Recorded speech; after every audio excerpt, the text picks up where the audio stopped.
So before we come to the writers, but tell us a little bit more about why you chose these plays, why you thought they should be after 2000, and what you detected, what surprised you.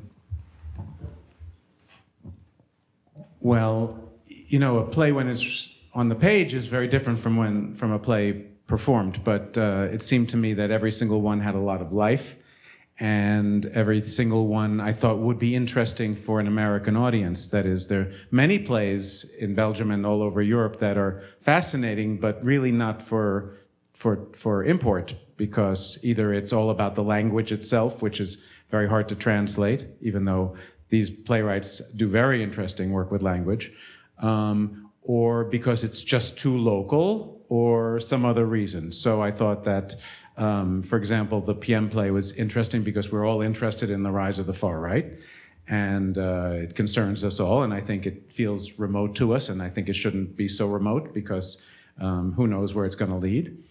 I found this play that Serge wrote to be extraordinarily interesting. I mean, you saw it, right? It's an incredible relationship. It's an incredible paradox.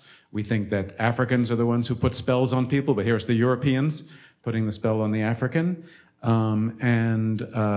So I think dramatically that's very rich. And I thought that...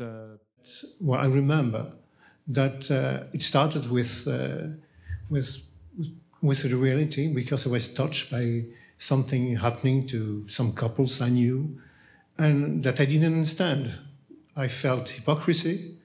I felt that something was going wrong, and I saw also that there were no true, genuine answers to that could explain why it went so wrong, and so I felt hypocrisy.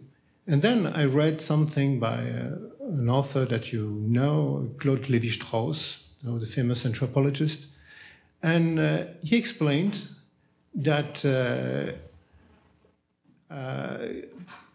there are cases where an outcast of whatever group, of a community, and someone, once it's outcast, can really feel physically the pain.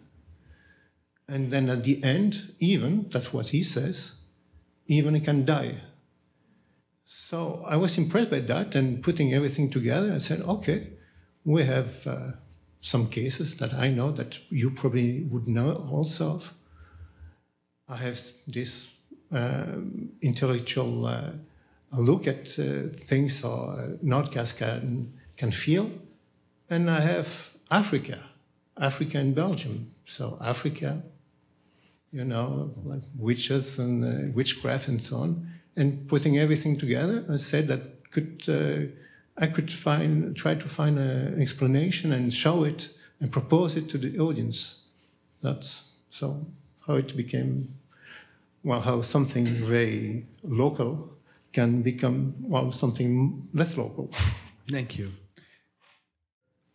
I wonder if Belgians feel more European than, say, a French person or a German or because I feel like those people feel French. I'm German, and a Belgian may say, I'm European.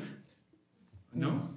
Well, let's say, what is Belgium? What is it to be Belgium? You will meet, being in Belgium, you will meet people saying, you know, what is Belgium? I don't think that Belgium ever existed. It's just come out of the Napoleonic Wars, and then so you have no real culture, you have no real state, and now it's what we know is that Belgium is going to split. So being Belgium, you have the choice between three things maybe, or believe what I've just said. So there's no Belgium. So feeling of emptiness. And that's what, well, it's not ceci n'est pas une pipe. So Marguerite is linked with that, is connected to this way of feeling Belgium. And many Belgians feel about like that, you know, something like it's just surrealistic, you know, you don't know where you come from. Or you can have, let's say, the Flemish, well, not the Flemish, I'm not against the Flemish, but it's very well developed now in Flanders.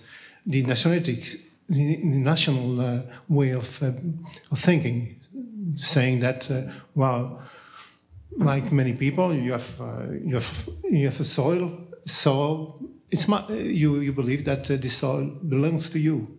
That's all. So you Flemish people will feel Flemish and not European, not Belgian, they will feel Flemish, and that's all. That's the second. And the third way is to feel, well, like something like a mixture of culture. You know, Belgium is at the crossroad of many cultures, of many, well, economically, but culturally too.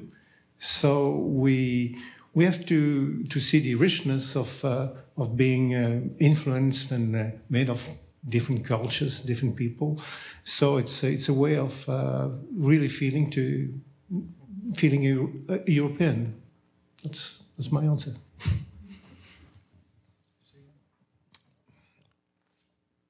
À Bruxelles, on dit que nous sommes des Hentschker. Alors ça, pour traduire... Before we close, maybe any last thoughts or words or something you... I wanted to put the last comment you made, and I think it's... you said something really important. Actually, the problem is the quest of identity, or the doubt of identity in Europe. Because I wanted to say that, well, the model should be United States in so far. I mean, United States is so original because its ideology integrates the foreigner that is supposed to come. So it's supposed to adapt itself to a model where he belongs, he's supposed to belong. And that's quite original in on all the planet. I cannot think of one country that's so welcoming in a way. And at the same time, in Europe, we're still used to be linked to the soil and to history, where people think that they own the land, and so a defense against other culture, against foreign people. So that's why I admire United States, and I'm glad to be here. Thank you.